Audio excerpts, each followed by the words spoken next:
자, 오늘부터 폐수 처리에 관한 내용을 하겠습니다. 제1절, 물의 특성 및 오염원.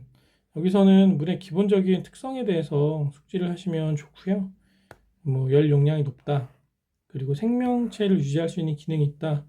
자정작용이 있다. 그리고 기본적으로 특성 및 구성과 그리고 이제 그 구성에 관한 내용들. 이 내용들을 숙지를 다 하셔야 되는데 모두 외우시는 것보다는 어떤 문제가 주로 나왔는가 문제 중심으로 암기를 하시면 좋습니다. 그래서 문제를 보실게요. 1번 지구상에 존재하는 물의 형태 중 해수가 차지하는 비율. 이거는 똑같이 이렇게 나왔었습니다. 답은 4번이고요. 2번 담수 중 가장 많은 부분을 차지하는 것은 빙하라고 합니다. 그냥 암기해 주세요. 답은 4번입니다. 핵심 이론 02 바닷물의 특성. 여기서는 시험 문제가 이제 어떤 특성을 지니고 있느냐 이런 걸 물어보는 문제가 가끔씩 나왔었는데 pH 값이나 또는 염소 이온 농도 정도? 염도? 이 정도 시험 문제가 나왔었어요. 한번 문제를 보실게요. 1번 해수의 화학적 성질에 대한 설명으로 맞지 않은 것은, 여기 보면 pH가 지금 약산성이라고 나와 있는데 굳이 따지면 약알칼리성입니다. 8.2 정도. 아까 제가 여기 시험 문제 한번 나왔었다고 말씀드렸죠. 답은 3번이고요. 2번 뭐 똑같은 문제죠. 근데 이제 위에 나와 있는 특성을 다 좀 기억하고 있으셔야 풀 수 있는데, 네, 답만 얘기 드리면 이제 3번인데, 염소이온 농도가 1000ppm이 아니라 19000ppm 정도입니다. 이게 염소와 이제 그 염분을 헷갈리시면 안 됩니다. 소금기와 염소는 다른 거예요. 이건 CL이고 이건 나트륨이잖아요. 그쵸? 네, 그래서 19000ppm. 요게 틀리죠. 답은 3번입니다. 핵심이론 03 지하수의 특성. 지하수의 특성은 기본적으로 지하수가 어떻게 형성되는지와 그것에 대한 원리를 머릿속에 이해를 하시면 이제 암기하시는 데 큰 도움이 될 겁니다. 우선 땅 속에 이제 있는 물이기 때문에 지표수보다 어떤 수질에 드라마틱한 변동이 없죠. 그리고 유속이라는 것은 이제 이 지하수는 보통 흙과 함께 포함이 되어 있기 때문에 상당히 느리게 흐릅니다. 1년에 뭐 한 4, 50cm도 이동을 안 하는 경우도 있어요. 네, 그 유속도 느리고 수온 변화도 적다. 항상 15도씨 정도의 이제 따뜻한 온도를 유지를 하죠. 그리고 무기물 함량이 높고 공기 용해도 낮고 알칼리도면 경도가 높다. 네, 무기물 함량이 높은 건 토양층을 뚫고 들어가면서 토양층에 포함된 다양한 암반이나 거기에 포함된 무기물이 물속에 녹아 있을 확률이 높아서 그렇다고 기억하시면 좋습니다. 그리고 네, 그래서 이런 내용들을 숙지를 좀 해두시고 기억 문제 푸시면 좋습니다. 문제를 바로 보실게요. 자, 지하수의 특성으로 틀린 것은 유속이 느리다. 맞죠? 그럼 문제를 보시겠습니다. 지하수의 특징으로 틀린 것은 유속이 느리다. 맞고요. 국지적 환경 조건의 영향이 굉장히 크죠. 오염되면 끝납니다. 네, 영향이 크다. 아주 많이 받습니다.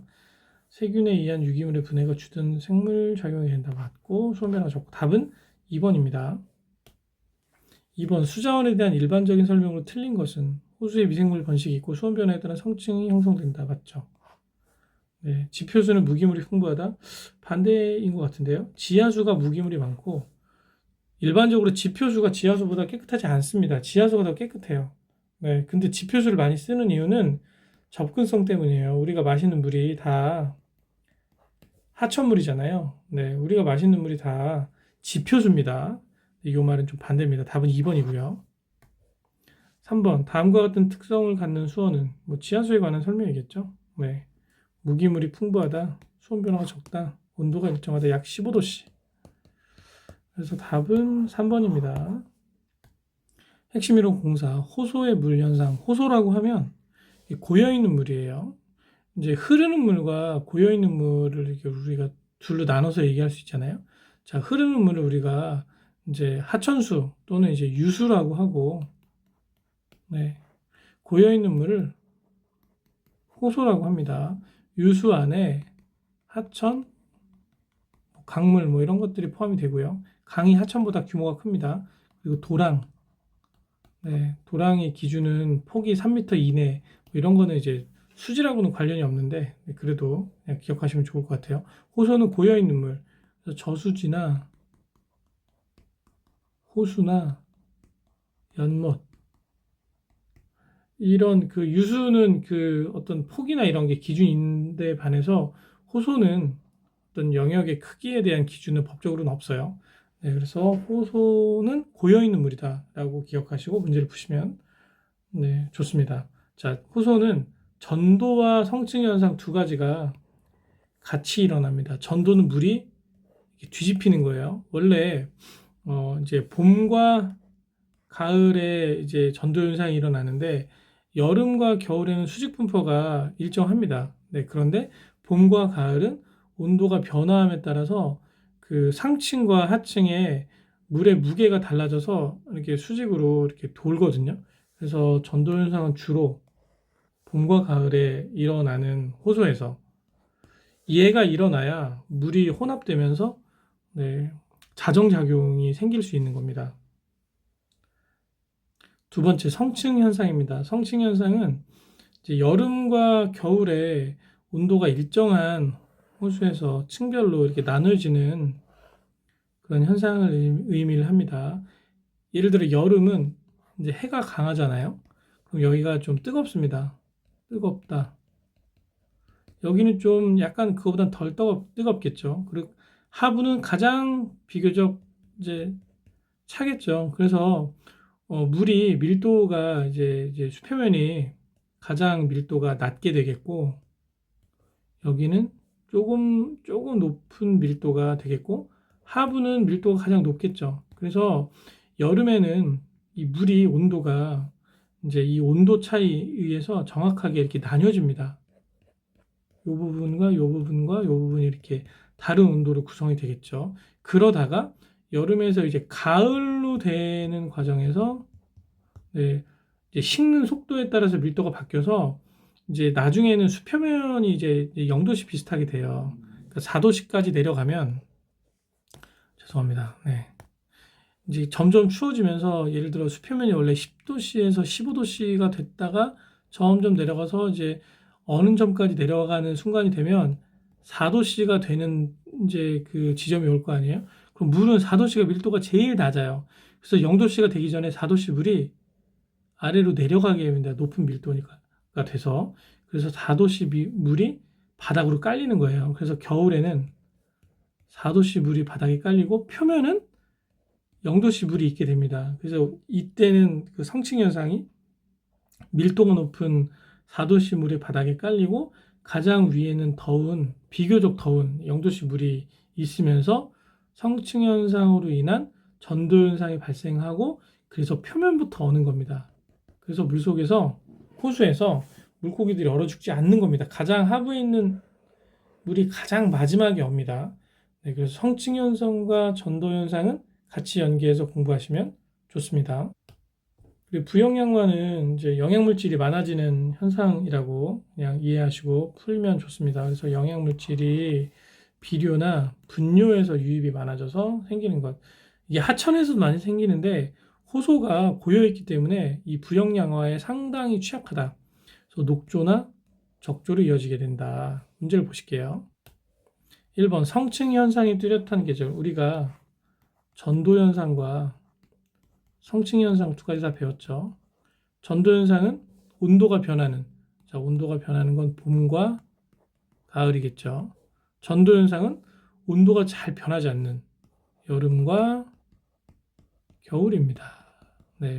성층 현상이 뚜렷한 것은 여름과 겨울이다. 네. 왜 겨울, 여름으로 써 있죠? 여름, 답은 3번입니다. 2번, 추운 겨울 호수가 표면부터 어는 현상. 얘는 이제 물의 밀도 차이, 온도에 따른 와 관련이 깊다고 했습니다. 답은 2번이에요. 2. 수질오염 발생원 및 특성, 핵심 이론 01, 오염물질 발생원. 여기서는 이제 점오염원과 비점오염원을 구별만 하실 수 있으면 되거든요. 점오염원은 지도상에서 이렇게 지도가 있으면 점으로 콕 찍어서 여기서 오염물질이 배출이 될 때를 점오염원이라고 합니다. 그리고 비점오염원은 좀 지도가 이렇게 있으면 이렇게 넓은 범위에서 농도가 낮지만 지속적으로 오염물질이 배출될 때를 비점 오염원이라고 하거든요. 문제를 보시면서 어떤 식으로 출제되는지 한번 확인을 해보겠습니다. 1번, 오염물질은 배출하는 형태에 따라서 점오염원과 비점오염원으로 구별이 된다. 여기서 비점에 해당하는 것은 위에서 점오염원과 비점오염원에 대한 그런 구분을 좀 명시가 안 돼 있어서 여기다 하나 적어 드릴게요. 그래서 점오염원은 예를 들면 생활하수, 축산폐수, 산업폐수 요 세 가지 정도가 되고요. 그리고 비점은 농경지에서 넓은 범위에서 농약이나 비료의 그 영양 성분이 좀 유출되는 것을 우리가 비점이라고 얘기할 수 있습니다. 그래서 1번을 보시면 농경지 배수가 비점 오염원에 해당이 되겠죠. 답은 2번입니다. 2번, 비점 오염원의 특징이 아닌 것은, 비점 오염원은 일반적으로 넓은 범위에서 좀 낮은 농도로 오랫동안 배출되는 그런 특징이 있고요. 주로 이제 장마기간이나 그러니까 강우가 많이 내릴 때 좀 오염에 영향이 많이 미친다고 보시면 돼요. 그래서 일간, 계절간의 배출량의 변화가 크겠죠. 강우 시에 좀 많이 내리고 농약을 많이 치는 그런 시기에 비점 오염원에 영향이 많이 될 수 있다. 그리고 기상 조건 요것도 맞고요. 그리고 빗물, 지하수 등에 의해서 희석되거나 확산되면서 이것도 맞는 얘기인데 4번이 이제 틀린 얘기죠. 네, 지표수 유출이 거의 없는 갈수시가 아니라 장마 기간, 강우가 많이 내리는 강우시에 수질 악화에 큰 영향을 미치게 되겠죠. 답은 4번입니다. 핵심 이론 공인, 산업폐수 오염물질과 영향. 이 파트는 이 오염물질과 발생원과 영향을 모두 외우기는 내용이 너무 많잖아요. 그래서 그냥 문제로 외우시는 걸 제가 추천을 드릴게요. 물론 이제 이 부분이 다 이제 중요하긴 합니다. 그런데 주로 많이 나오는 것만 제가 지금 추렸고, 네, 이렇게 굉장히 많은데 문제를 중심으로 암기하시는 것을 추천을 드리고, 굳이 이제 좀 몇 가지만 좀 추려서 말씀드리자면 순하고, 그리고 이제 PCB하고 카드뮴 정도 암기하시면 좋을 것 같아요. 특히 이제 이 질병에 관한 병 이름을 같이 꼭 숙지를 하시기 바랍니다. 특히 얘가 좀 많이 나와요. 카드뮴. 이따 많이 들어보셨잖아요. 그럼 문제 보시면서 한번 어떤 식으로 출제되는지 확인하겠습니다. 1번, 오염물질과 피해 상태의 연결로 가장 거리가 먼 것은, 이거는 그냥 문제를 암기 그냥 해주세요. 네. 사이안이 이게 시안인데, 시안. 이게, 네. 이게 질식을 유발을 합니다. 골연화증, 뼈하고 관련된 거는 카드뮴이에요. 카드뮴이 이게 이가거든요. 칼슘도 이가입니다. 그래서 카드뮴이 우리 몸 안에 들어오면 우리 몸에서 칼슘으로 잘못 인식을 해서 이제 칼슘처럼 쓰려고 하다 보니까 칼슘 성분으로 이루어진 뼈가 약해지는 부작용이 생길 수 있는 겁니다. 그래서 골연화증은 카드뮴과 연계가 되어 있다. 사이안은 질식과 연계가 되어 있기 때문에 이게 4번이 답이겠죠. 아까 말씀드렸죠. 이 질병과 그리고 대상 물질을 꼭 연계해서 암기를 해주시라고 했습니다. 여기 PCB에 관련된 내용입니다. 답은 2번이고요. 3번, 카드뮴은 다음 어떤 공장에서 주로 배출이 되는가?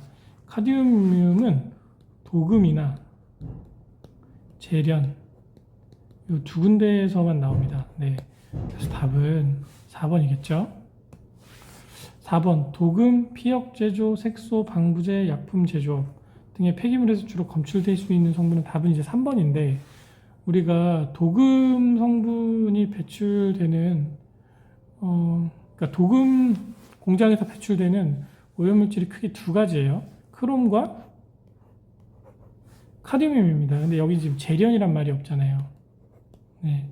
재련이 들어가면 카드뮴이고 피혁제조, 색소, 방부제 뭐 이런 게 들어가면 크롬인데 크롬이 이제 육가 크롬이 있고 그다음에 삼가 크롬이 있습니다.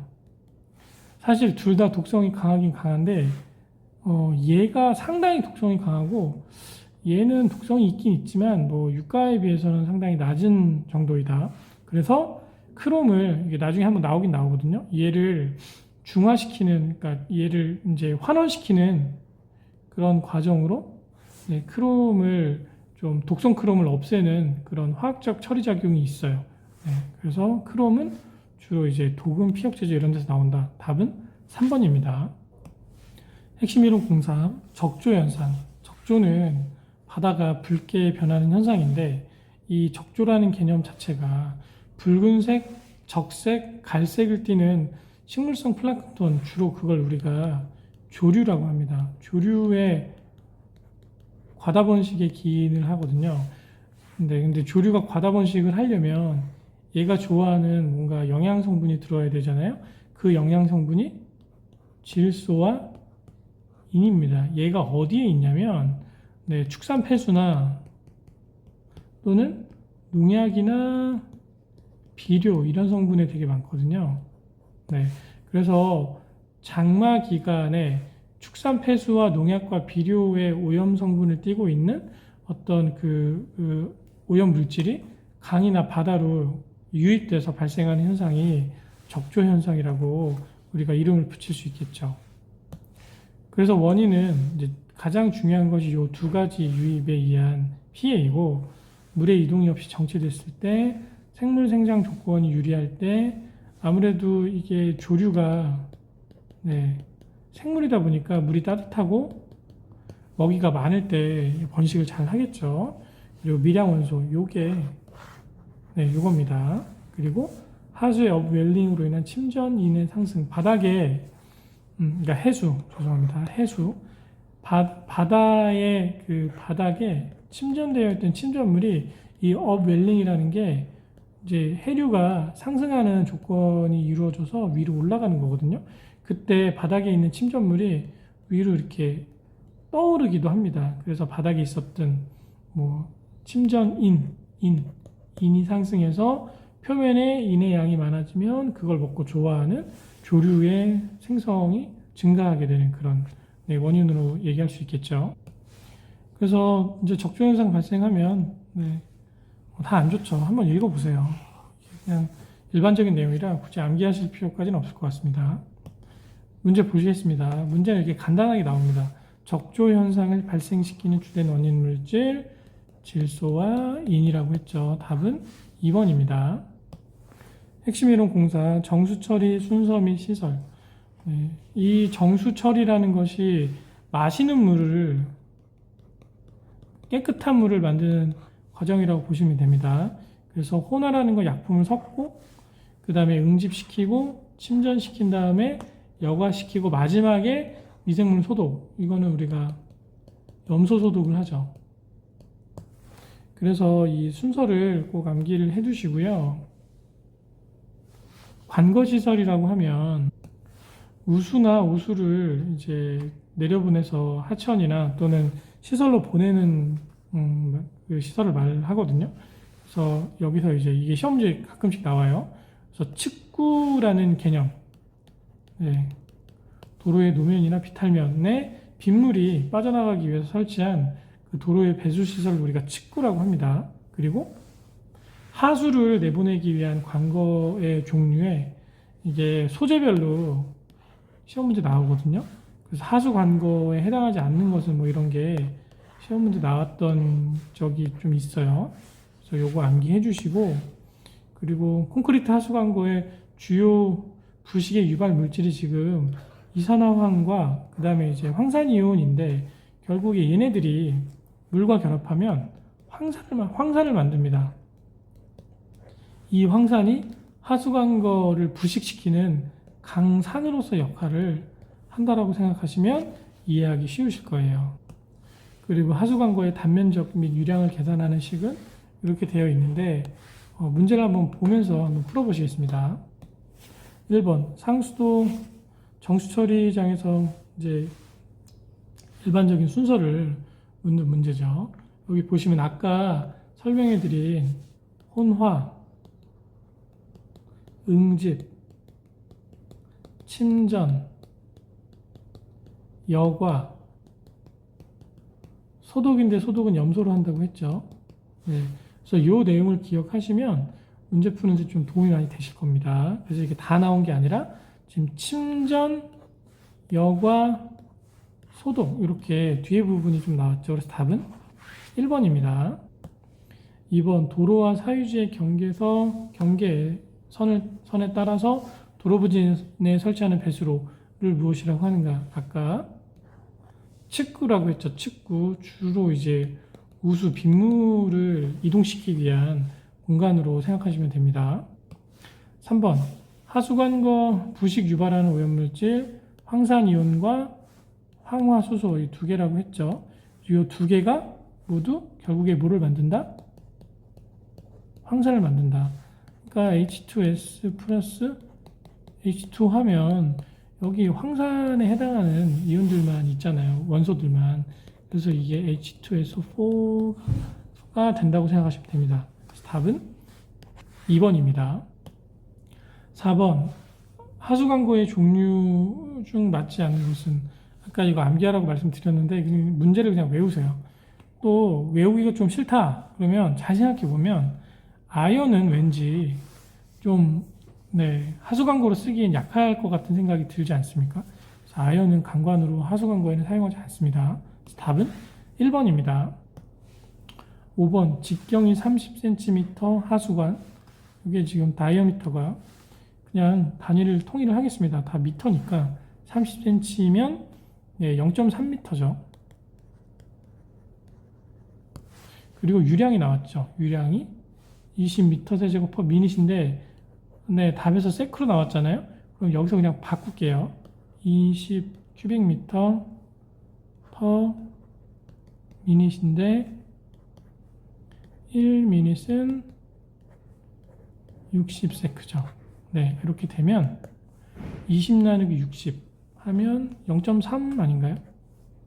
아니죠. 계산기로 해보겠습니다.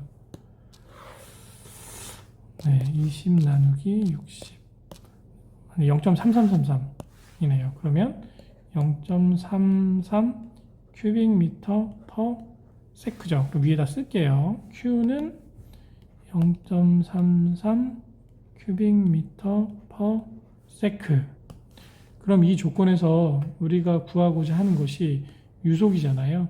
그럼 아까 그 유량하고 뭐 그 계산 공식이 있었어요. 자, 유량이 결국에 면적 곱하기 그 다음에 유속입니다. 그러면 얘를 좀 풀어서 쓰면 4분의 파이 곱하기 d의 제곱 곱하기 v가 됩니다. 요게 a입니다. 네. 그래서 지금 우리가 구하고자 하는 것이 v니까 v만 남기고 넘기면 결국에 v는 요게 뒤집히겠죠. 파이 곱하기 d의 제곱분의 4 곱하기 유량 이렇게 됩니다. 그럼 이걸 계산을 한번 좀 해보겠습니다. 자, 이거 지우고요. 하면 파이 3.14 곱하기 d가 아까 몇이라고 그랬죠? 0.3이라고 했죠.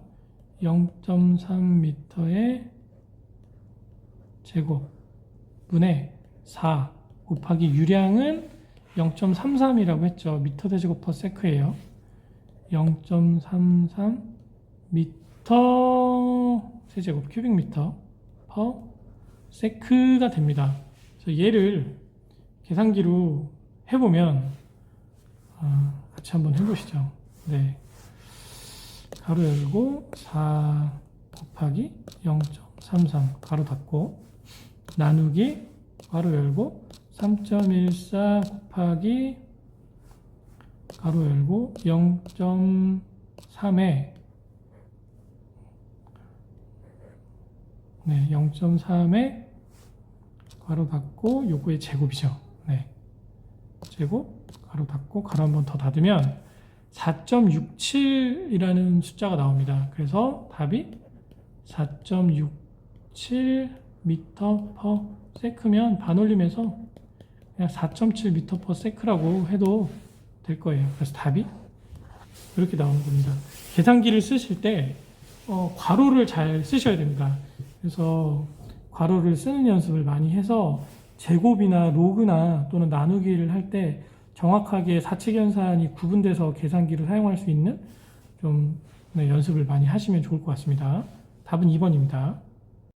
제2절 수지오염 측정 1. 측정 기본 원리 핵심 이론 01 농도 이 부분부터는 농도를 계산하기 위한 다양한 이제 계산식과 관련된 내용들이 나오는데요. 처음 접하시면 상당히 어려울 수 있습니다. 그래서 제가 최대한 쉽게 설명을 지금부터 드리도록 하겠습니다.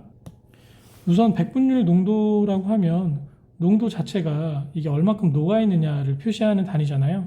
그래서 질량 퍼센트로 농도를 표시를 하거나 부피 퍼센트로 농도를 표시하거나 이 두 가지 방법이 있어요. 예를 들면 이제 용액 질량 백분율 농도라고 하면 그 용액 기준이 이제 100g이죠. 여기에 얼마만큼의 이제 용질이 녹아 있느냐 그것을 이제 weight 퍼센트로 나타내는 그런 백분율 농도를 의미를 합니다. 여기서 뭐 용매, 용질, 용액이란 말이 계속 나올 텐데 한번 정리를 한번 해드리자면 용질이라는 것이 있고 용매라는 것이 있고 용액이라는 것이 있습니다. 그래서 설탕물을 기준으로 생각을 해볼게요. 설탕물을 기준으로 생각을 해보면 설탕물입니다. 용질은 설탕이에요. 용매는 녹아 들어가는 바탕, 물입니다. 용액은 설탕과 물을 혼합한 설탕물이 되겠죠. 이렇게 이해하시면 되고 이게 고체와 액체를 섞었을 때는 이렇게 기억하시면 좋고 액체와 액체를 섞었을 때는 많은 게 용매고 적은 게 용질입니다. 예를 들어 이제 술을 예를 들어 볼게요. 소주는 알코올과 물의 혼합이죠. 그래서 용질이 알코올이 되고 용매가 물이 되고 용액은 요거 혼합액 이제 술이 되는 거겠죠. 그래서 요 내용을 반드시 숙지하시고 이 내용을 들으시면 좋을 것 같아요. 다음은 이제 부피 백분율인데 똑같이 용액 기준이 이제 1000ml, 1리터 속에 녹아있는 용질의 밀리리터를 이렇게 표현하는 걸 우리가 부피 백분율이라고 합니다. 보통 요거를 조금 더 많이 써요. 두 번째는 ppm 농도입니다. 우리가 ppm이란 단위를 많이 쓰는데 사실 ppm은 단위가 없어요. 무단위예요. 이 ppm의 뜻이 part per million 100만 분의 1이에요. 그래서 그냥 10의 마이너스 6승이라는 작은 단위만 있을 뿐이지 얘를 실제로 어떤 단위가 있는 건 아닙니다. 하지만 수질이나 대기에서 요거를 밀도와 같이 환산을 해서 단위로 쓸 수 있는 방법이 있어요. 그래서 수질에서는 ppm이 사실 무단위지만 미리그램 퍼 리터라는 단위를 가장 많이 쓰고 가끔 이제 미터 세제곱 퍼 밀리리터로 쓰기도 합니다. 요게 의미하는 바가 지난번에 말씀드렸지만 1리터 속에 대상 물질이 1mg 있는 겁니다. 얘는 1큐빅미터 속에 1ml의 어떤 물질이 있는 거예요. 그것을 1ppm이라고 한다라고 이해하시면 되고요. ppm은 시험 문제에 뭐가 많이 나오냐면 퍼센트와 ppm을 환산하는 게 굉장히 많이 나옵니다. 우리가 결국에 퍼센트라는 것도 ppm이라는 것도 하나의 단위이잖아요. 인위적으로 만든. 자, 그럼 아까 ppm은 10의 마이너스 6승이라고 말씀드렸어요. 자, 퍼센트 농도는 10의 마이너스 10의 마이너스 2승이에요. 10의 마이너스 2승입니다. 그래서 이 두 개를 비교를 해보면 얼마만큼의 갭이 발생하냐면 10의 마이너스 4승만큼의 갭이 발생해요. 즉 퍼센트가 ppm보다 몇 배가 크냐면 하나, 둘, 셋, 넷, 네, 4개 죄송합니다. 10,000배가 더 큰 겁니다. 10의 4승만큼 더 큰 거예요. 그래서 1%는 몇 ppm이냐? 10의 4승 ppm이 되는 거죠. 반대로 1ppm은 몇 퍼센트냐? 10의 마이너스 4승 퍼센트가 되는 겁니다. 왜냐하면 여기에다가 10의 마이너스 6승을 넣어서 두 개를 곱하면 지수끼리 더했을 때 10의 마이너스 2승이 나오잖아요. 그쵸? 이런 식으로 ppm과 퍼센트의 단위를 서로 환산할 수 있는 방법을 머릿속으로 꼭 이해를 해주시면 좋습니다. 만약에 이거를 이제 암기하시는 게 이해하는 게 좀 어렵다고 하면 그냥 1%는 10,000 ppm이다. 요거를 암기를 하시면 그 다음에 문제를 이거에 대입해서 푸실 수 있어요. 그래서 이 내용 꼭 반드시 숙지하시면 좋습니다. 3. 몰롱도. 몰롱도도 시험에 매우 많이 나오죠. 몰롱도는 몰 퍼 리터예요. 1리터 속에 대상 물질이 몇 몰이 있느냐 이거를 표현하는 단위고 대문자로는 몰이라고 쓰고 그리고 이제 단위를 풀었을 때는 몰 퍼 리터라고 합니다.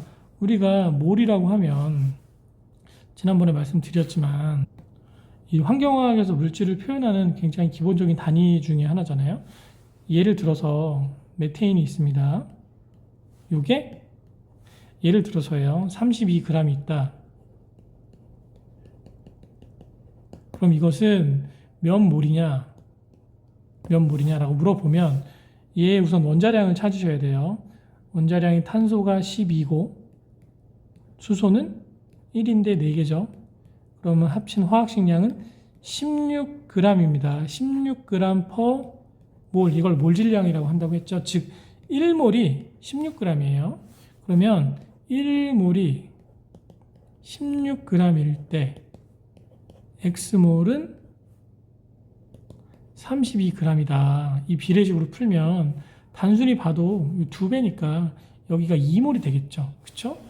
이런 식으로 몰수를 구하고 그 몰수만큼이 예를 들어 있는데 얘가 물 1리터에 녹아있다라고 하면 얘가 2몰 퍼 리터가 돼서 2몰농도가 되는 거예요. 그렇게 이해하시면 좋습니다. 좀 처음에는 어렵습니다. 다 암기를 꼭 하셔야 됩니다. 4번 몰랄농도. 몰농도는 이제 물 1리터인데 몰랄농도는 물 1kg입니다. 그래서 얘가 리터냐 킬로그램이냐 즉 부피냐 무게냐 그거에 따라 나눠서 기준으로 농도를 표시하는 방법이다 라고 이해하시면 좋습니다. 5번 노말 농도. 이 부분이 처음에는 좀 이해가 잘 안 되고 매우 어렵습니다. 잘 생각해 보면 또 하실 수 있어요. 자, 노말 농도는 정의는 우선 부피 1리터의 용매 속에 이제 포함되어 있는 용질의 그람 당량수라고 나와 있는데 용질의 그람 당량이 뭐냐 이거부터 우리가 지금 따져봐야 돼요. 예를 들면 염화, 수소, 염산이죠. 이게 있습니다. 이것의 분자량을 찾으면 화학식량을 찾으면 이게 1이고 35.5죠. 두 개 더하면 36.5g per 몰입니다. 그런데 얘는 물속에 해리되면 수소와 Cl- 얘가 1가예요. 1가. 전자를 하나씩 주고받는 1가입니다. 얘네들은 이제 1가 물질이라고 하고 이런 경우엔 36.5g이 1몰이고 요게 1당량이 되는 거예요. 그래서 염화수소가 36.5g이 물 1리터에 녹아있다라고 하면 몰농도도 1몰이고 노말 농도도 1노말 옛날엔 노르말이라고 했어요. 노말이 되고 요 단위를 세부적으로 표현하면 EQ per 리터 이렇게 되는 겁니다. 근데 반대로 이 HCl 말고 이제 이가물질이 있어요. 대표적인 이가물질이 황산입니다. 황산 H2SO4. 얘는 헬이 되면 수소 2개와 황산이온 이렇게 마이너스 이가 이렇게 나오잖아요. 그쵸? 그럼 얘는 이가예요. 이가라는 것은 전자 한 개에 할당된 무게가 아까 거보다 이제 절반이 되겠죠. 자, 무슨 얘기냐? 요거의 화학식량을 구하면 다 계산하면 이게 98이 나옵니다. 98g per 몰이 나와요. 즉 얘는 1몰은 무게가 98g이에요. 그런데 전자가 2개씩 얘는 이동을 하기 때문에 전자 하나에 할당된 무게를 찾으면 그러니까 2개에 할당된 게 결국에 98g이니까 나누면 1EQ는 49g이 됩니다. 당량수가 얘는 절반으로 깎이는 거예요. 이가는. 그러면 황산이 98g이 물 1리터에 녹아있다라고 하면 몰수는 똑같이 1몰이 되지만 당량수는 98g이 결국에 1당량이니까 죄송합니다. 49g이 1당량이니까 98g은 2당량이 되겠죠. 그래서 2 노르말 농도가 되는 거예요. 어렵죠. 계속 하다 보면 또 하실 수 있습니다. 그래서 1가냐 2가냐 3가물질은 거의 없어요. 2가물질도 보면 황산과 그리고 이거 2개 말고는 없거든요. 그래서 탄산칼슘이나 황산 말고는 이가가 없으니까 얘네들은 몰농도의 절반이다 라고 생각을 그냥 하시면 조금 문제 푸는데 쉽지 않을까 싶습니다. 그래서 여기 당구장 표시되어 있는 내용들은 다 노말 농도를 설명하기 위한 그런 용어에 대한 정리입니다.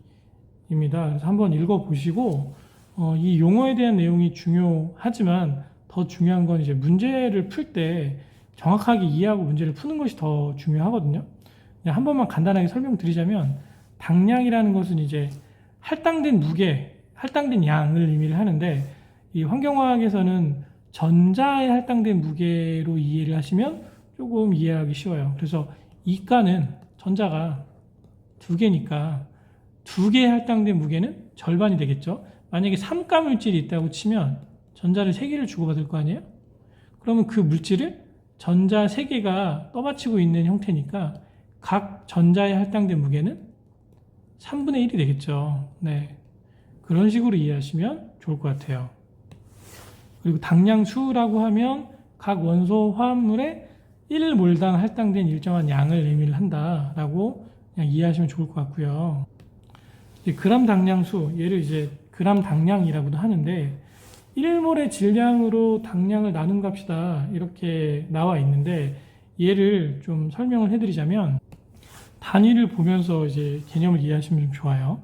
그래서 1EQ 그 당량수가 하나가 몇 g이냐 그거를 이제 표현하는 방법이라고 생각하시면 되고요. 이 단위가 나온 표현법이 원래 그람 퍼 몰을 전체를 EQ 당량 퍼 몰 1몰당 몇 당량이냐 1몰당 몇 g이냐로 나눠서 얘가 결국에 1당량이 몇 g이냐를 표현하는 방식이라고 이해하시면 되는데 아마 설명을 들으셔도 너무 헷갈리실 거예요. 그래서 그냥 문제를 한번 잘 풀면서 제가 설명을 드리는 것으로 좀 더 보충 설명을 하도록 하겠습니다. 그래서 이 표에 대표적인 물질의 분자량, 당량, 그람 당량수를 비교를 한번 해봤어요. 예를 들면 얘하고 얘는 1가잖아요.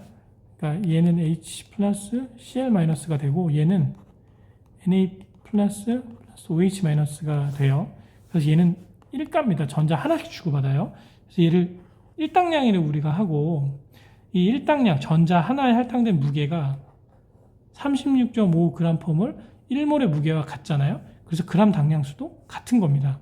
반면에 이가 물질 얘는 EH 플러스 황산이온 이렇게 되고, 얘는 CaE 플러스 CO3 E 마이너스, 얘가 다 이가잖아요. 그쵸? 그래서 이 이가이기 때문에 여기 이당량인 겁니다. 그래서 전자 두 개에 할당된 무게는 요거를 2로 나누면 되겠죠. 그래서 50g, 49g이 그람 당량수가 된다. 이렇게 이해하시면 좋습니다. 1번 보시겠습니다. 순수한 물의 농도. 이 문제는 시험 문제에 굉장히 많이 나오는 문제입니다. 이게 산업기사하고 기사에서도 나와요. 그래서 다양한 개념을 이해하고 있는지를 묻는 그런 문제라 꼭 푸는 방법을 완전히 암기하시기 바랍니다. 순수한 물의 농도를 구할 때 지금 용량이 주어지지 않잖아요. 그래서 1리터를 기준으로 할게요. 네, 이건 가정하는 거니까 1리터는 결국에 1000ml per 리터잖아요. 그쵸? 그래서 이제 이렇게 나오고, 여기 이제 물의 밀도를 곱해보면, 우리가 이 문제가 결국에 이제 몰 농도를 구하라고 했잖아요. 이게 몰 퍼 리터를 구하는 거기 때문에 단위를 어쨌든 몰 퍼 리터로 맞춰야 돼요. 그래서 지금 일련의 그 계산하는 과정이 몰 퍼 리터로 뽑아내기 위한 그런 과정이라고 생각을 하시면 됩니다. 그래서 우리가 미리리터를 없애야 되니까 밀도 값을 곱해보면 밀도는 1g이 1ml와 같고, 그리고 H2O 물의 분자량을 따지면 18g per 몰이잖아요. 그쵸? 근데 몰이 분자에 와야 되잖아요. 그래서 얘하고 얘를 위치를 바꿔도 상관없어요. 이 18g per 몰이라는 게 무슨 뜻이냐면 1몰과 18g이 같고, 이거를 바꿔도 아무 상관없는 상태가 되는 겁니다. 즉 여기에 1몰 per 18g 이렇게 쓰면 요것도 1이에요. 요것도 1입니다. 요것도 1이죠. 네. 그래서 계산을 할 수가 있게 되는 겁니다. 단위를 다 없애볼게요. 이렇게 없애고 밀리리터, 그람 없애면, 자, 계산기를 이용해서 계산을 한번 해보시겠습니다. 1000 곱하기 1 나누기 18을 하면 55.5 이렇게 나오죠. 그래서 55.5 몰 퍼 리터만 남죠. 그래서 여기 답입니다. 그래서 답은 2번이 됩니다. 2번 어떤 물질을 분석한 결과 1500ppm이 나왔대요. 퍼센트로 환산하는 거. 이거 1% 1000ppm 암기하라고 제가 말씀드렸죠. 이거 암기하면 풀 수 있습니다. 그래서 1% 대 1000ppm은 x% 대 1500 해서 비례식으로 푸시면 돼요. 그러면 10,000 x는 1500 나오고 공 2개 없앨게요.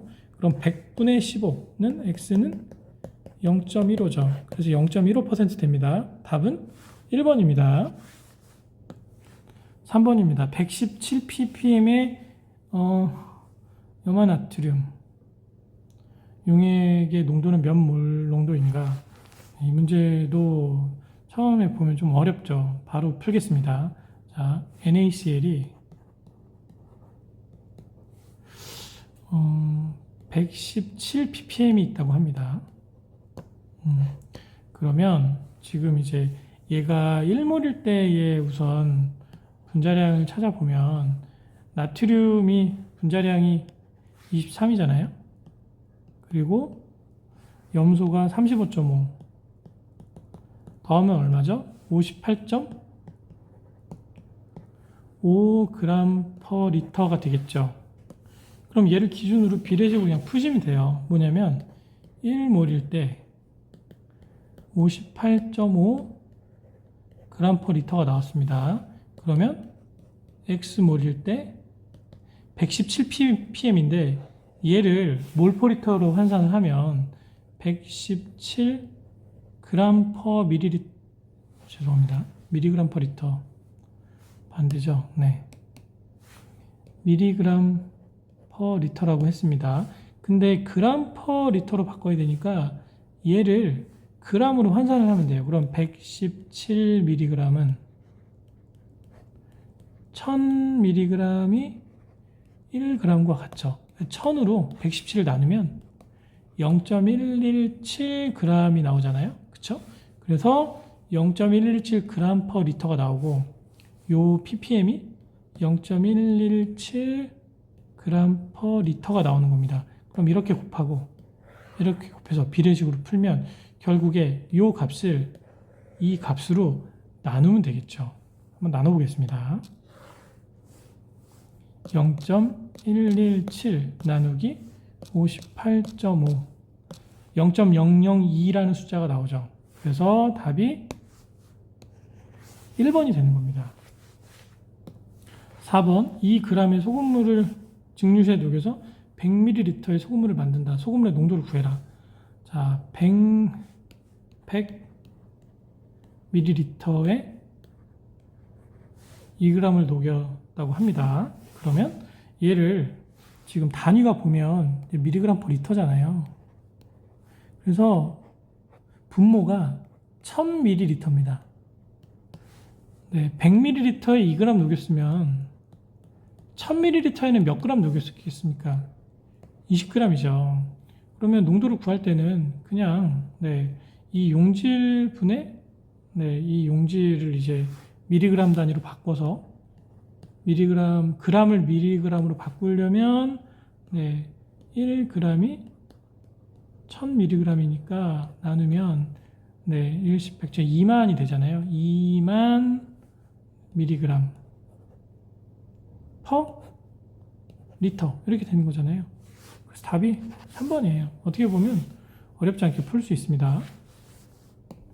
5번입니다. 농황산의 비중이 1.84 지금 비중 나왔어요. 비중 값이 1.84고 농도가 75%. 이 농황산의 몰농도 얼마냐? 요거를 우리가 계산을 해야죠. 대신 황산의 분자량은 98g per 몰이다. 요 조건을 가지고 문제를 한번 풀어볼게요. 우선 비중값이 1.84인데 비중의 단위를 표현을 하면 이제 밀도의 단위와 동일합니다. 그래서 1.84 g per ml고요. 얘를 기준으로 이 농황산의 몰농도를 환산을 해보면 자 1.84 g per ml 곱하기 자 1000ml per 리터 요거는 단위 환산 개수죠. 곱하기 황산이 아까 98g이 1몰이라고 했죠. 그래서 이제 몰 퍼 리터로 바꾸려면 몰이 위에 와야 되니까 1몰 per 98g 이렇게 하면 되죠. 요거를 계산을 해보면 계산을 같이 한번 해보시겠습니다. 1.84 곱하기 1000 이렇게 나오죠. 얘를 98로 나눴어요. 그럼 18.8이라는 숫자가 나오죠. 그래서 18.8 몰 퍼 리터가 나오는데 얘가 지금 몇 퍼센트라고 했습니까? 75%죠. 그럼 0. 여기다가 75를 곱하시면 됩니다. 계산기를 다시 18.8 곱하기 0.75 하면 14.1 14.1 몰 퍼 리터가 나오죠. 그래서 황산의 몰농도가 이 값이 되는 겁니다. 핵심 이론 공이 유체 점도 부분에서는 시험 문제가 이 개념을 묻거나 또는 점도의 단위를 묻는 문제가 시험 문제 나옵니다. 이 비스코시티라는 것이 결국에 유체가 가지고 있는 저항을 의미를 하거든요. 점도 값이 높으면 높을수록 예를 들어서 이런 비건에 특정 유체가 담겨 있습니다. 그럼 이 점도 값에 의해서 어떤 물질이 이제 내부로 떨어질 때에 떨어지는 속도를 저항하는 그런 정도라고 생각을 하시면 좋을 것 같아요. 그리고 동점성 개수를 가끔 묻는 문제가 나오는데, 동점성 개수는 아까 나온 그 점성 개수 나누기 밀도값이에요. 얘를 좀 쉽게 설명을 하자면 유체의 운동량 확산과 관련된 어떤 그 정도를 표시를 하는 값이라고 생각을 하시면 좋습니다. 즉 유체가 얼마나 잘 확산되는지에 대한 그런 숫자 계수라고 이해하시면 좋을 것 같아요. 그럼 문제를 보시겠습니다. 유체의 점도 단위로 옳은 것은, 이렇게 시험 문제가 단위를 묻는 문제가 나온다고 말씀드렸죠. 그래서 답은 2번이죠. 핵심 이론 03 수질오염의 지표. 수질오염의 지표는 물리, 화학, 생물학적 세 가지 지표로 나뉘어지고요. 물리적 항목은 탁도, 냄새, 색, 온도, 부유물질, 이렇게 물리적으로 우리가 확인할 수 있는 그런 인자라고 생각하시면 되고, 화학적 항목은 화학물질의 결합이나 분해, 중화, 환원 이런 과정과 연계되어 있는 인자라고 생각하시면 좋습니다. 이 부분이 좀 시험 문제 좀 많이 나오죠. 그래서 pH라든지 용존 산소, 이건 물속에 녹아있는 산소의 양이죠. 생물학적 산소 요구량, 요거는 이제 물속에 있는 유기물을 분해하기 위해서 미생물이 필요로 하는 산소의 양입니다. 이게 바이올로지컬 옥시전 디맨드예요. 나중에 좀 더 자세하게 설명을 해드릴 겁니다. COD는 이게 이제 바이오, 즉 생물학적으로 분해가 안 되는 금속이나 중금속 같은 것을 분해하기 위해 필요한 산소의 양인데, 이게 예전에는 수질 오염을 그 표시하는 하나의 지표로 썼었는데 지금 이걸 안 써요. 지금은 이제 TOC, 토탈 오르가닉 카본을 씁니다. 그래서 얘는 사용을 하진 않지만 시험 문제에 가끔 나오니까 넣어놨고요. 경도, 알칼리도, 유기탄소, 전기전도도, 독성물질, 이런 것을 순서대로 제가 설명을 추후에 드리도록 하겠습니다. 생물학적 항목은 대장균군, 분원성 대장균군, 조류, 클로로필 A. 그래서 물속에 특정 어떤 미생물이나 조류의 양이 얼마나 있는지를 측정하는 항목이라고 생각하시면 좋을 것 같아요. 그럼 문제를 보시겠습니다. 1번 수질 오염의 지표 중에서 SS는 무엇을 뜻하는가? Suspended Solid입니다. 이게 Suspended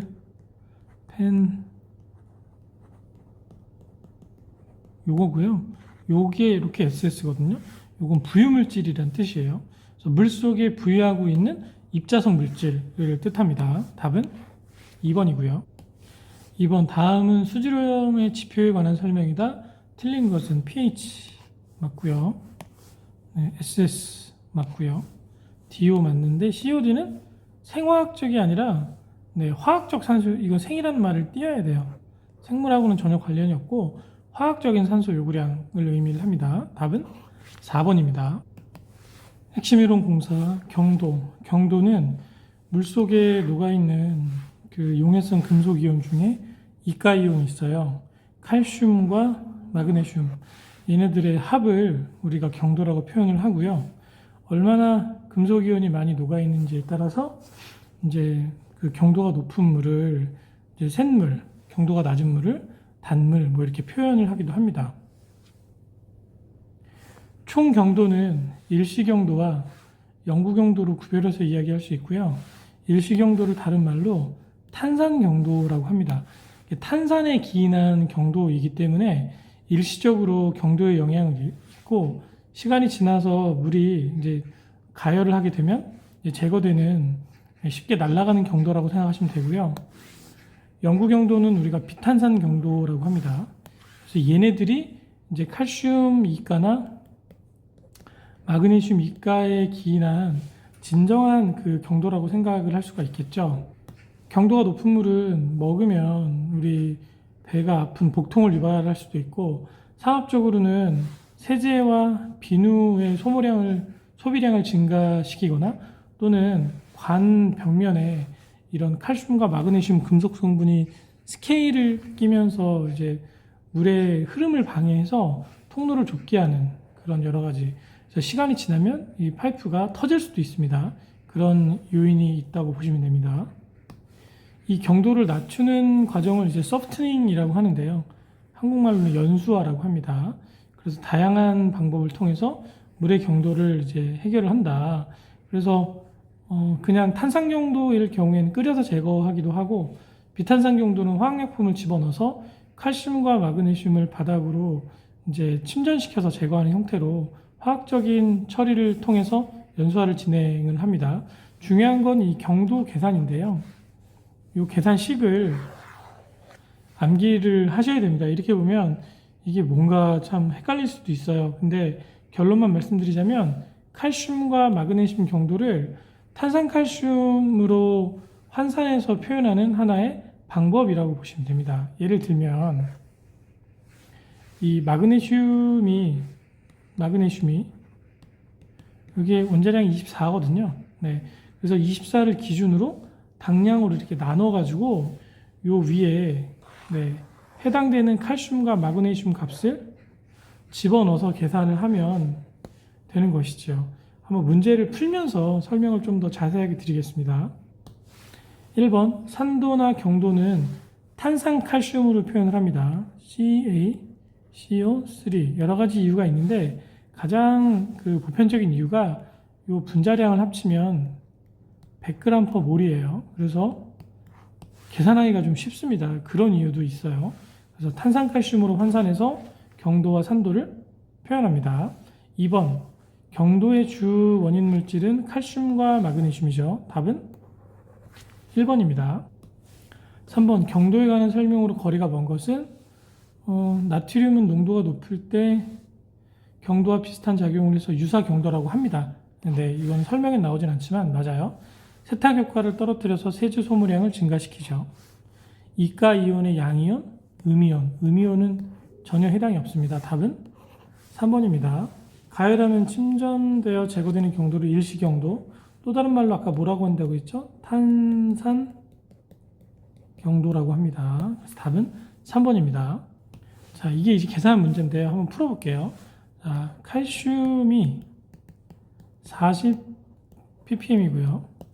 그리고 마그네슘이 36 ppm입니다. 그럼 이걸 기준으로 이제 총 경도를 계산을 해보면 지금 다른 물질은 안 나왔잖아요. 그래서 이거 두 개만 계산을 하면 돼요. 그러면 자 우선 칼슘부터 할게요. 자, 칼슘의 분자량이 40입니다. 40. 마그네슘은 24입니다. 이 정도는 암기를 하고 있으셔야 이 문제를 풀 수 있어요. 그러면 40인데 얘가 2가니까 요 칼슘의 당량은 20이 되겠죠. 그쵸? 20분의 그 다음에 이제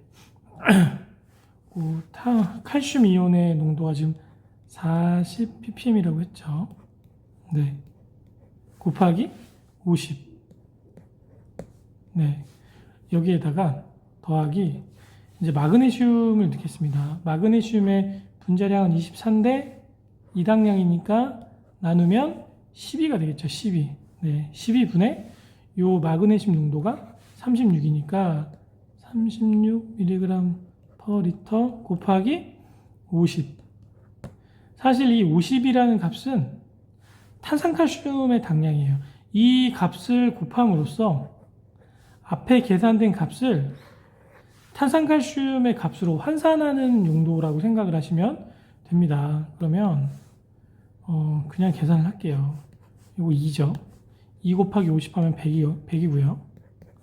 이렇게 하면 3이잖아요. 3, 5, 15, 150 더하면 250mg/L가 나오죠. 그래서 답이 4번입니다. 이런 식으로 계산을 하는 거예요. 사실 경도 계산하는 거는 칼슘과 마그네슘을 이용한 이 계산식 말고는 기능사 수준에서는 거의 안 나오고요. 사실 한 번도 나온 적이 없고요. 이제 산업기사나 기사 올라가면 다른 이제 그 금속이온, 양이온에 대한 수치가 나올 수도 있습니다.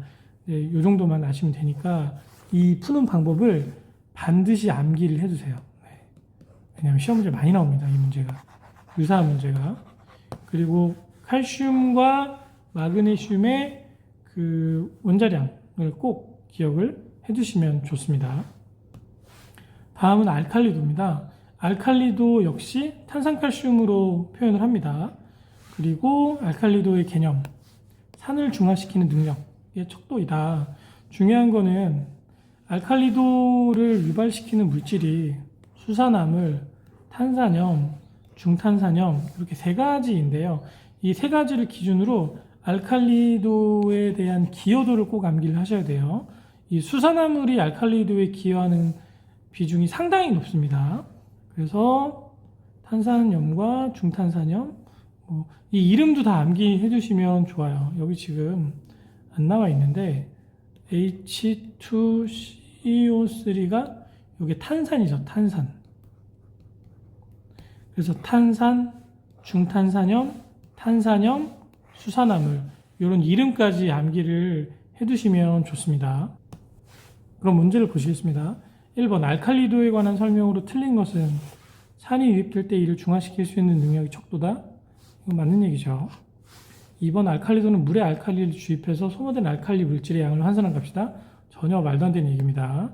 알칼리도를 측정을 할 때는 알칼리도 자체가 산을 중화시키는 이제 능력의 척도이기 때문에 이제 물 속에 있는 이제 수산화물 그리고 이제 탄산염 그리고 중탄산염 요게 얼마 있는지를 이제 측정을 해서 대응하는 방식으로 실험을 통해서 측정을 해서 얘를 탄산칼슘의 양으로 표현하는 그런 단위라고 생각을 하시면 돼요. 이 얘기는 전혀 앞뒤가 맞지 않는 얘기죠. 답은 2번입니다. 2번 다음 중 수중의 알칼리도를 ppm 단위로 나타낼 때 기준이 되는 물질 탄산칼슘 왜 분자량이 100이니까 그렇게 암기를 하세요. 답은 3번입니다. 핵심 이론 06 수소이온 농도 이 부분도 상당히 중요합니다. 시험 문제에 매우 자주 나와요. 아주 기초가 되는 부분이기 때문에 꼭 개념과 문제 푸는 방법들 모두 숙지를 해두셔야 될 것 같아요. 설명을 드리자면 수소이온 농도는 물속에 수소이온이 얼마나 있는지를 표현하는 그런 값이라고 생각하면 돼요. pH는 0에서 14까지 있습니다. 중성은 7이에요. 그리고 이 pH를 측정하는 방법은 마이너스 로그 H 플러스의 값입니다. 근데 사람들이 참 오해하기 쉬운 부분이 pH가 0, 1, 2, 3 해서 이렇게 7까지 가면 분명히 왼쪽으로 가면 수소이온의 양이 많잖아요. 오른쪽으로 가면 수소이온의 양이 왼쪽보다는 적어지게 되겠죠. 그런데 왜 값은 줄어드느냐 이렇게 생각하실 수 있는데 여기가 마이너스지 않습니까? 그래서 마이너스 1, 마이너스 2, 마이너스 3, 마이너스 4 놓고 놓으면 요거와 요거를 비교했을 때 마이너스 1이 더 크죠. 그래서 마이너스 값이기 때문에 작아질수록 커지는 거고 요 숫자도 그냥 숫자가 아니라 지수예요. 로그 값이니까 10의 1승, 10의 2승, 10의 3승 요 지수 값입니다. 이 pH 값이. 지수에 마이너스를 뒤집어 씌운 값이에요. 그러다 보니까 이게 pH가 1, 2, 3 하나 값의 차이마다 농도의 차이가 10배씩 있는 거예요.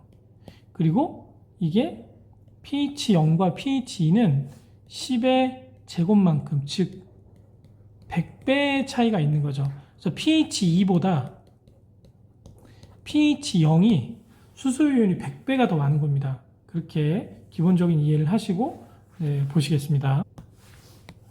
그래서 수소이온 농도 표현하는 값, 요 P라는 걸 뒤집어 씌우는 게 마이너스 로그 그리고 가운데 어떤 특정 물질 이렇게 한다고 생각하시면 돼요.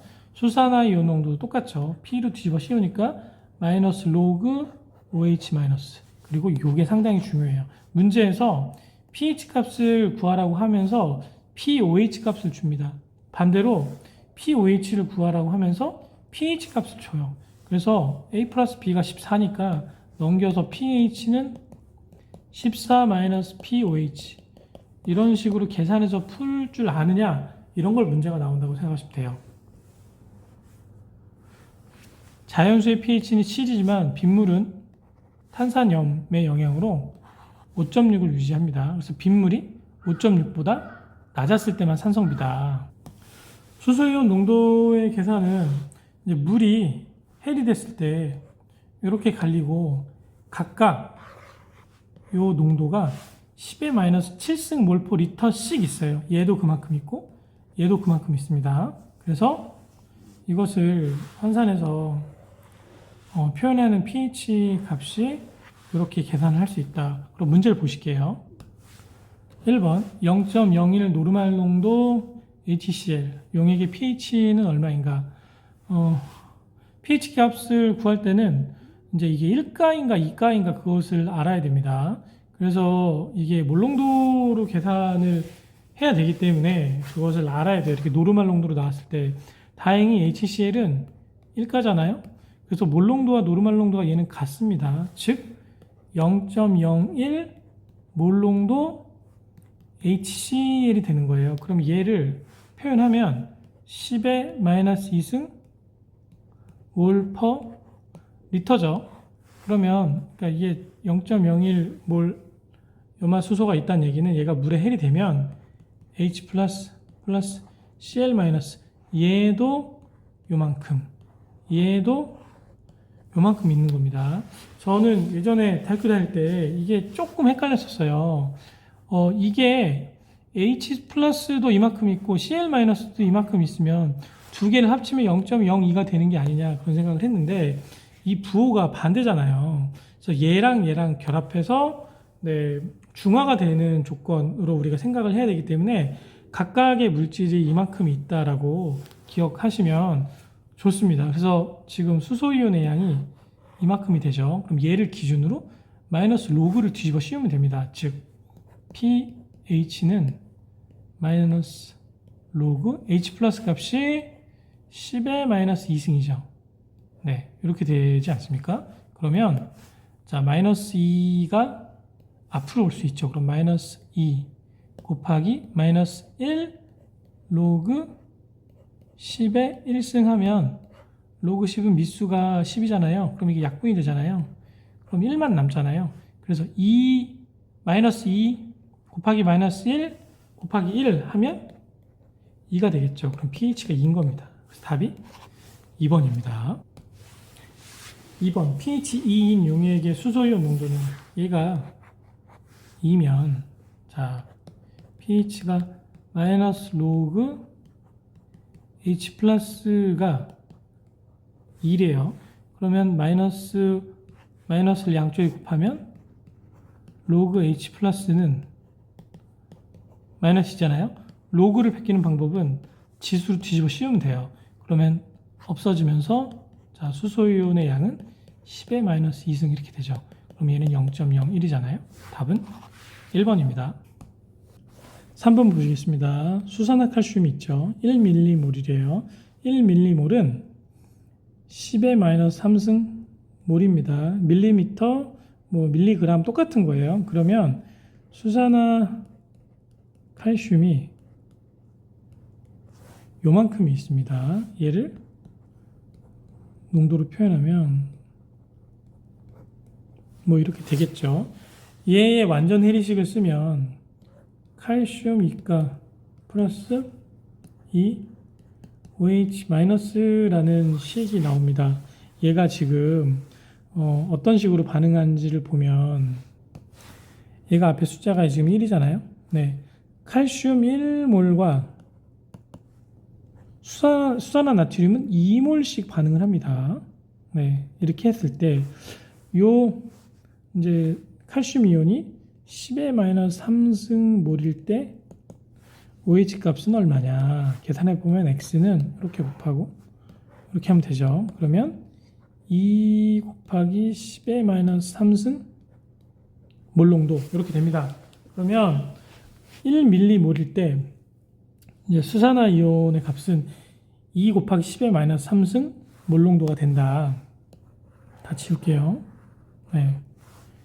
그러면 pH는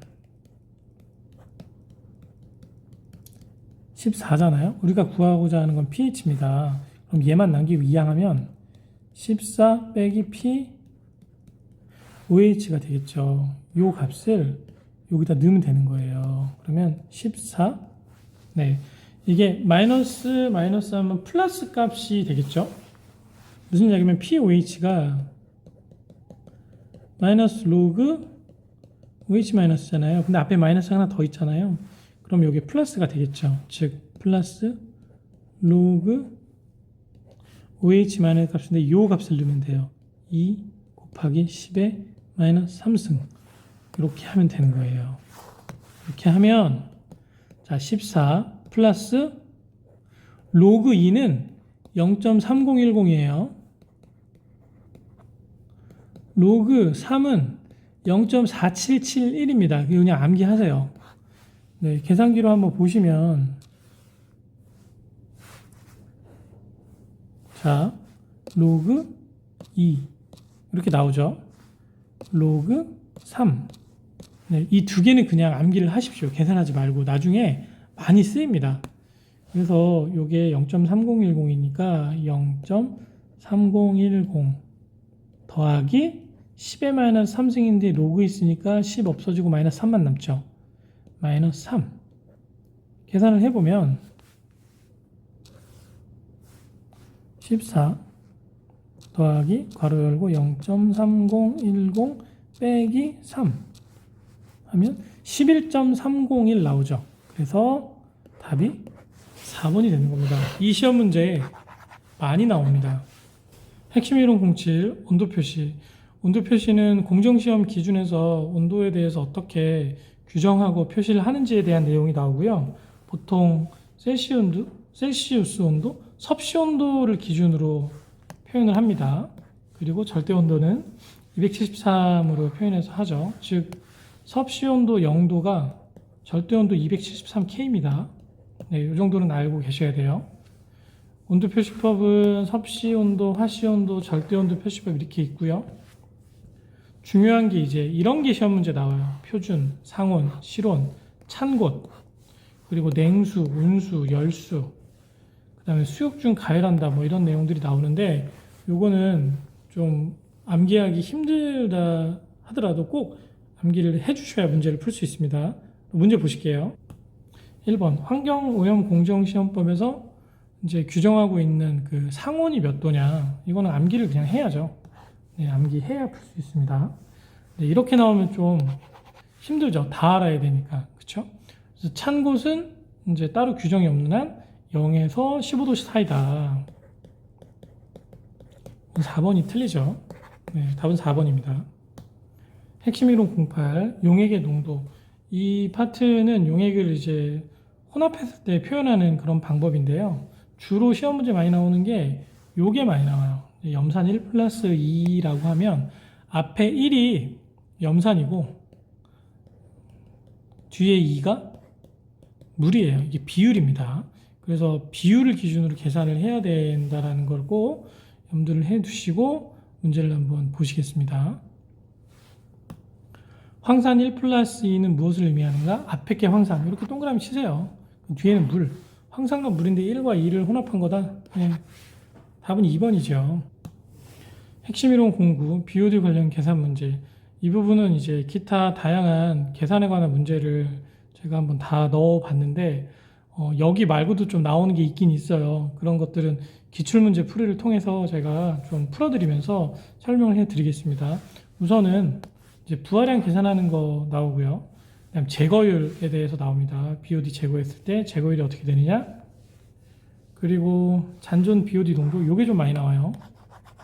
네, 그래서 잔존 BOD 농도 계산하는 것 좀 이따 문제 풀 겁니다. 또한 탈산소 개수에 대한 것도 나오고 그럼 지금부터 문제를 푸시면서 네, 설명을 해드리겠습니다. 1번입니다. 폐수량이 1500 큐빅미터 per day 그리고 이제 BOD 값이 150일 때 총 부하량 얼마냐 이거 두 개 곱하면 되거든요. 곱하는데 개수를 맞춰야 돼요. 그래서 유량이 지금 Q가 1500이잖아요. per day인데 여기에다가 BOD 값 곱하면 되는데 BOD 값이 150mg per 리터잖아요. 근데 여기는 미터 세제곱이잖아요. 그럼 얘를 큐빅미터로 바꿔야 됩니다. 바꾸는 방법은 분모의 1000, 분자의 1000 곱해서 단위 그냥 스케일업 하면 돼요. 그래서 150mg에 1000을 곱하면 150g이 되겠고 밑에는 그냥 미터 세제곱이 되겠죠. 천천 곱하니까 그냥 똑같이 요 단위만 g과 미터 세제곱으로 환산을 해서 그냥 바꿔주시면 됩니다. 그래서 150 g per 미터 세제곱 하면 이렇게 없어지고 150 곱하기 1500을 하면 되겠죠. 네, 150 곱하기 1500. 그럼 22만 5천 g이 나오는데 여기선 킬로그램이잖아요. 22만 5천이었죠. 그러면 여기서 이제 이게 g이니까 킬로그램 바꾸려면 공을 3개를 없애면 되죠. 그럼 225kg per day 답은 3번입니다. 2번입니다. 탈산소 개수가 K가 0.1, 유기물질의 BOD5가 200이다. 그때 BODU를 구해라. 얘는 BOD의 소비 공식과 잔존 공식을 고려해서 문제를 푸시면 됩니다. 첫 번째는 소비 공식으로 BODU를 찾으셔야 돼요. 즉 BOD 특정 1은 BOD U 1-10의 -KT, 요게 남아있는 값이거든요. 처음에 BOD 값에서 남아있는 값을 빼면 소비된 양만큼이 나오는 거겠죠. 잔존 공식은 요것만 넣은 거예요. 즉 BOD T는 BOD U의 죄송합니다. 네. 10의 KT. 그래서 요만큼 남아있는데 전체량이 요만큼이니까 남아있는 걸 빼면 소비된 게 나오겠죠. 요 두 개 암기하셔야 돼요. 이거 암기하시고 문제 푸시면 됩니다. 그럼 문제를 풀어볼게요.